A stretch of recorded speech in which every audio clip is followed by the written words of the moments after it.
মাগুরায় নবাগত জেলা প্রশাসকের সাথে প্রেস ক্লাবের সাংবাদিকদের মতবিনিময় সভা। মাগুরার নবাগত জেলা প্রশাসক মোতাকাব্বির আহমেদের সভাপতিত্বে জেলা প্রশাসকের কার্যালয়ে প্রেস ক্লাবের সাংবাদিকদের সাথে এক মতবিনিময় সভা অনুষ্ঠিত হয়েছে।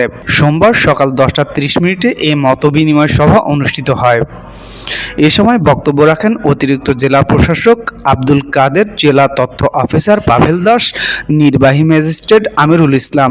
মাগুরা মেডিকেল কলেজ স্থাপন, মাগুরা সদর হসপিটালের চিকিৎসা সেবার মান উন্নয়ন, জেলা শিল্পকলা একাডেমির উন্নয়ন, পাবলিক লাইব্রেরির উন্নয়ন সহ মাগুরার সার্বিক উন্নয়নের দিক তুলে ধরে নবাগত জেলা প্রশাসক মোতাকাব্বির আহমেদ বলেন, সাংবাদিকদের সাথে নিয়ে মাগুরার বিভিন্ন উন্নয়নমূলক কাজ সততা ও নিষ্ঠার সাথে করতে চাই। আপনারা সবসময় সঠিক তথ্য তুলে ধরলে আমাদের কাজ করতে অনেকটা সহজ হবে। এছাড়াও মাগুরার অন্যান্য নেতাকর্মী এবং সর্বস্তরের জনগণের সাহায্য সহযোগিতা কামনা করছি। নবাগত জেলা প্রশাসক আরও বলেন, শুরুর দিন থেকে বিদায় দিনটি আমার কাছে বেশি গুরুত্বপূর্ণ।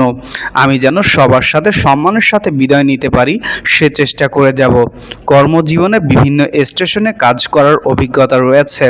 এই অভিজ্ঞতা কাজে লাগিয়ে এবং আরও নতুন নতুন কিছু করার উদ্যোগ নিয়ে আমি মাগুরাকে সাজাতে চাই। জেলার প্রধান সমন্বয় হিসাবে সকল নাগরিকের সমান গুরুত্ব আমার কাছে রয়েছে। উন্নয়নের পাশাপাশি মাগুরার নাগরিক সেবার উপরেও বিশেষ গুরুত্ব দিয়ে কাজ করার জন্য ইতোমধ্যে বিভিন্ন দপ্তরকে নির্দেশ দিয়েছি। তিনি সাংবাদিকদের মাধ্যমে সবাইকে ভালো কাজে অংশগ্রহণের জন্য আহ্বান জানান। উক্ত মতবিনিময় সভায় আরও উপস্থিত ছিলেন মাগুরা প্রেস ক্লাবের সভাপতি অধ্যাপক সাইদুর রহমান, সাধারণ সম্পাদক শফিকুল ইসলাম শফিক সহ প্রিন্ট ও ইলেকট্রিক মিডিয়ার প্রায় অর্ধশতাধিক সাংবাদিকবৃন্দ। এ সময় মাগুরা প্রেস ক্লাবের সিনিয়র সাংবাদিক তরিকুল আনোয়ার তরুণ, শরীফ স্বাধীন, শরীফ তেহরান টুটুল, আবু বাশার আকন্দ, শেখ ইলিয়াস মিঠুন, সোহানুজ্জামান খান নয়ন সহ বিভিন্ন গণমাধ্যমের সাংবাদিকবৃন্দ নবাগত জেলা প্রশাসককে স্বাগত জানিয়ে শুভেচ্ছা বক্তব্য এবং মতামত প্রকাশ করেন। Khairul Bashar, the financial post.